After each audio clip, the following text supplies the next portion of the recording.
у нас знову просто ейфорія. На цій зустрічі в Анкарі Трамп зробив заяву, і я просто прочитав розумних людей, ну відверто розумних людей, які сказали, все, це перелом, це все, ми вже перемогли. Це гарантована така співпраця. Мова про заяву Трампа щодо виробництва патріотів.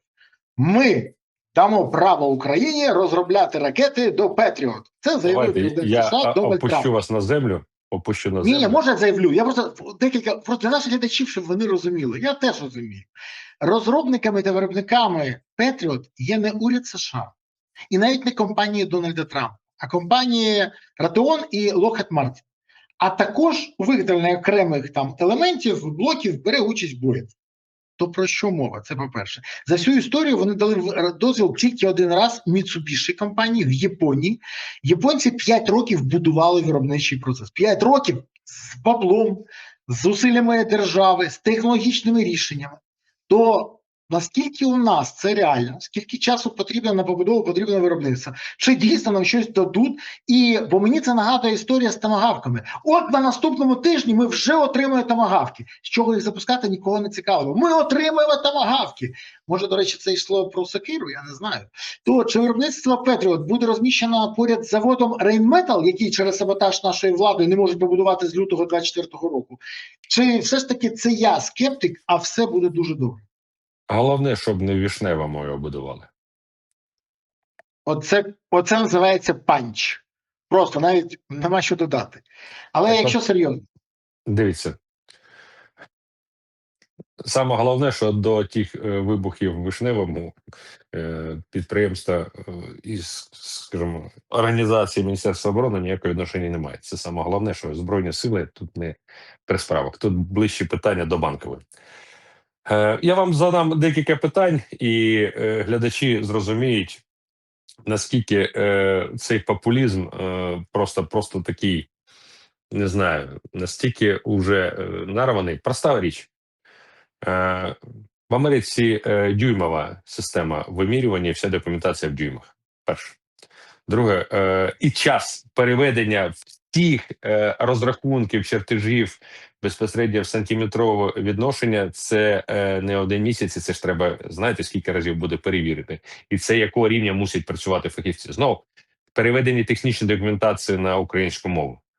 Чи у нас всі будуть такі супертехнарі англомовні, які англійську технічно, що стосується виробництва, знають просто ідеально. Наступне, знов-таки ж підготовка цих фахівців. Ви правильно сказали, ви назвали основні 3 компанії, які приймають цьому участь, але є ще компанії, які є менш такими відомими, але їх не один десяток, що стосується комплектуючих. Це також проблема, і знайти взаємодію з приватними військовими компаніями при власних інтересах, які знають, що нам це потрібно, а тепер ми на цьому ще заробимо. Повірте, що таке Боїнг і як вони зразу вміють піднімати ціну, особисто знає колишній заступник секретаря Ради безпеки і оборони. Вони настільки демпінгують і пресингують, і причому 13 адвокатів дивляться тобі очі і кажуть, ми хочемо як краще. Це вже проходили. Це по морському старту, я пам'ятаю, ці тяганини в Вашингтоні, і єдине, що нас врятувало, я коли встав і сказав, як старший в делегації, ну, якщо ви нас не хочете чути, ми знайдемо ті, хто нас почують. Тоді вони заспокоїлись, сіли, кажуть, ні, будемо розмовляти нормально. Пресінг не прийшов. Тому зрозумійте, що зараз всі компанії захочуть на цьому заробити, і хто до цього дотичні. І піднімуть цінову політику, і треба домовлятися з окремою компанією, з кожною окремою компанією нам домовлятися. І крім з кожної компанії, окремо треба рішення Сполучених Штатів по дозволу.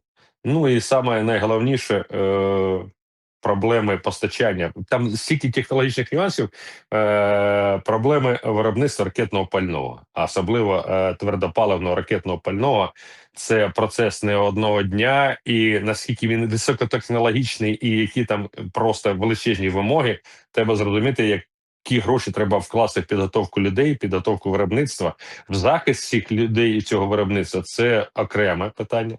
Наступне, що стосується вибухівки, також яка мусить використовуватися в цих ракетах, це також окреме питання. Тут же ж не залієш звичайний тротіл, виплавлений в умовах України з колишніх артилерійських снарядів. тут багато чого треба врахувати, і це процес не одного дня і навіть не одного року. І ви правильно підмітили, що японці при своїй професійності, при найвищому рівні організації процесів цим гралися 5 років. За скільки виграємось ми, це окреме питання, навіть не хочу це озвучувати. Бо лозунги ми можемо почути, що ми це зробимо за 2 місяці, але якість цього товару ми можемо побачити не так швидко. Тому заява шикарна, підтримка офігенна, всі плечі в долоні, але якщо опустити на землю і розлити нюанси технологічного виробництва, юридично супроводження організації цього виробництва, захисту, і нагадаю, якби це все було на українській території, не було війни, це одне. А коли за рахунок системного зливу інформації, який здійснюється на різних рівнях, і за рахунок безтолковості організації процесів, то це зовсім інше. Це так само, коли наші вороги вираховують наші підприємства не за рахунок прослуховування телефонів, а за рахунок просто перегляду інформаційних ресурсів, де йдуть замовлення на певні постачання певної продукції в ті компанії, які цікавлять росіян. І ми достатньо швидко і спокійно можемо відслідковувати, куди, які машини замовляються, які їдуть, ну і розміщати, наприклад, склади і підприємства на території великого міста Вишневе, не маленьке місто, приклад того. Якби це дає гарантію на перших 2 місяці, це одне, але потім, коли половина Вишневого знає, що там збирають військову продукцію, то чому ви думаєте, що серед 100 тисяч, що живуть там, хоча б на 100 тисяч не знайдеться один зрадник? Там не один зрадник знайдеться, який зливає інформацію. Тому таких прикладів більше, ніж достатньо. По Києву підприємці, які були знищені за рахунок або приїзду туди першої особи, або виставлення фотографій суперпродвинутими, скажімо так, волонтерами, таких прикладів більше, ніж достатньо. Тому приклад, скільки раз мовчав, скільки раз не провокував, на жаль, в нашій країні не працює. Тому радість, що стосується виготовлення ракет до Петріотів, вона чудова. Сам процес просто шикарний. Але треба розуміти, що на цьому шляху ще треба стільки пройти, що навіть складно уявити. А з урахуванням потужної американської бюрократії, то взагалі я розумію, що не 1 мільярд електронних аркушів переписки буде витрачено на все це, щоб це організувати. А поки це все буде організовуватися, росіяни будуть продовжувати системно довбати українські міста і села і нищити громадян України і економіку України. Я вам більше скажу. А є вихід значно простіший. Значно простіший. Паралельними шляхами йти. Ніщо не заважає, маючи величезну кількість дронів, яку ми виробляємо, наносити удари по підприємствам Російської Федерації, які виробляють ці ракети, які потім руйнують Україну. Нема поки що системної роботи по знищенню цих підприємств. Певні підприємства наносяться удари, але ще треба зрозуміти. Це, знаєте, як розводняк з нафтопереробними заводами. Нанести удар – не нанести ураження. Нанести ураження значить, що знищити завод. Це величезна кількість таких нюансів. Бо, по прикладу України, ми маємо, коли величезна кількість ракетних і дронових ударів по нашим підприємствам, все одно не виводиться підприємства з ладу.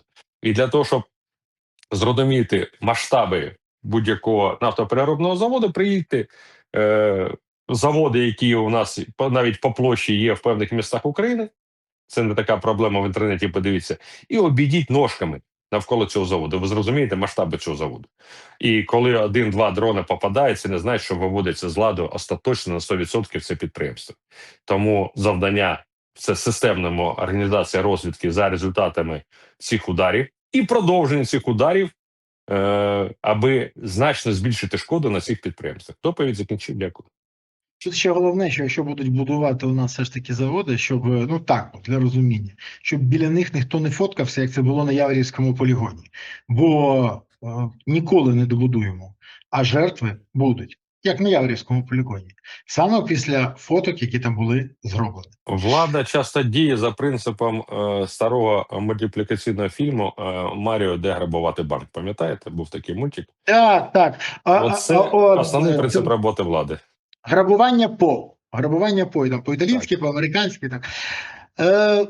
На тої ж прес-конференції в Анкарі Трамп зробив ще одну заяву. До речі, він коли сказав, що ми з Зеленським закінчили виступ перед фейк-ньюс. Я випав в осад. Ну, ставлення до цього – це окрема історія. Він сказав, Путін пом'якшив свої умови для закінчення війни проти України. Були певні умови, вони були трохи інші, вони змінюються, вони, ймовірно, стають трохи кращими в деяких моментах, як би вам хотілося, він тоді показав на Зеленського. Росія у складнішому положенні. Стало складніше, ніж мало бути, сказав Трамп і додав, що закінчення війни хоче як Путін, так і Зеленський. Знову ця мантра. На питання про те, чи готовий Трамп тиснути на Путіна, в разі, якщо той відмовиться закінчувати війну, очільник Білого дому заявив, що вже здійснює великий тиск, і Путіну не подобається те, що відбувається. Це анонс, чи знову ми почули чергову заяву Трампа про 24 години, які закінчать війну?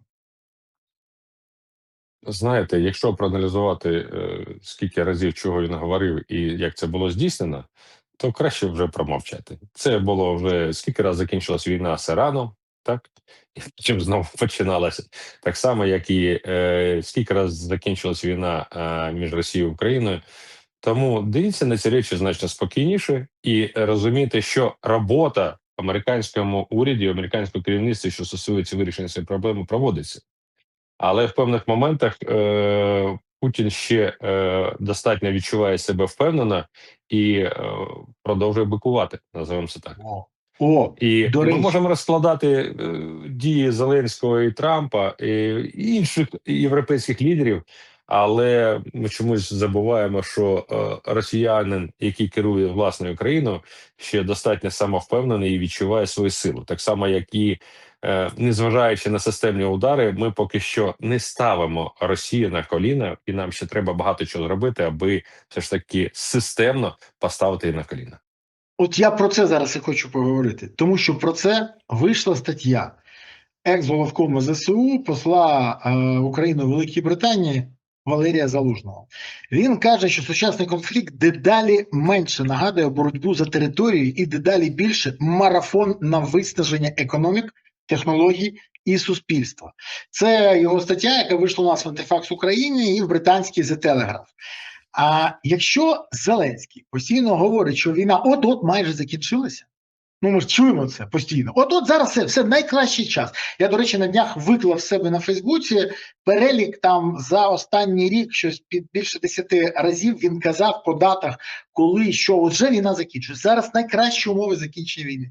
То Залужний вказує навпаки на те, що Росія не планує закінчити війну. Так. То скажіть, будь ласка, Росія справді програє, чи це сприйняття окремого етапу війни на виснаження нами?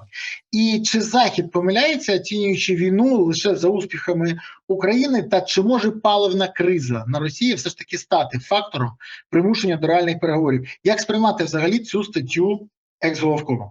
Стаття дуже добра, написано все системно правильно, і рекомендую всім почитати. І треба зрозуміти одне. Те, що ми паливо нафтопереробні заводи, це не значить, що ми їх повністю знищимо. І нам достатньо часто можуть подавати результати трошки завищені, вони радісно сприймаються українською спільнотою і абсолютно песимістично сприймаються військовими фахівцями, бо треба ще працювати. Наступне, що стосується забезпечення російської армії, ну, поки що вони добувають нафту, ми ще не наносили удари по добуваючим спроможностям Російської імперії, ми тільки наносимо удари по переробляючим. А по добуваючим і транспортуючим спроможностям ми на удари ще не наносили. За винятком портів, про які ми говорите, це вже, знаєте, остаточні фази. А там, де воно закладено, от поки що ми туди не долетіли. Наступне, що стосується пріоритетів забезпечення нафтопродуктами, називаємо так, в середньої Російській імперії, армія стоїть на першому місці, і в будь-якому варіанті вона забезпечується достатньо серйозно, і стратегічні запаси у них є, і треба їх подалі знищувати. Ну, що стосується ситуації, то, мабуть, ситуація більш схожа на ситуацію Першої світової війни, коли вже територіальні, скажімо, захоплення чи звільнення територій призупинилися у великих масштабах, і йде економічне виснаження, в тому числі і демографічне виснаження населення. тому числі і продуктово виснажене населення. І як після того, як ми зберемо урожай, треба бути готовим нам сільськогосподарським нашим всім діячам, що удари з енергетики перенесуться безпосередньо на місця зберігання, транспортування, переробки наших урожаїв. Також це треба розуміти. Тому війна на виснаження йде достатньо серйозно. І якщо на певних етапах ми піднімаємося вгору, то на певних етапах ми провалюємося. І якщо ми в перехопленні герані шахедів досягли певного рівня, росіяни потім зараз масово запускають, що вже реактивні шахеди, і ми на певних етапах до цього, що ментально, фізично і юридично ще не готові. Між тим, в тому самому Єлабугі будують нові цехи по збиранню цих шахедів і вже реактивних шахедів, а наших ударів чомусь по цим заводам немає.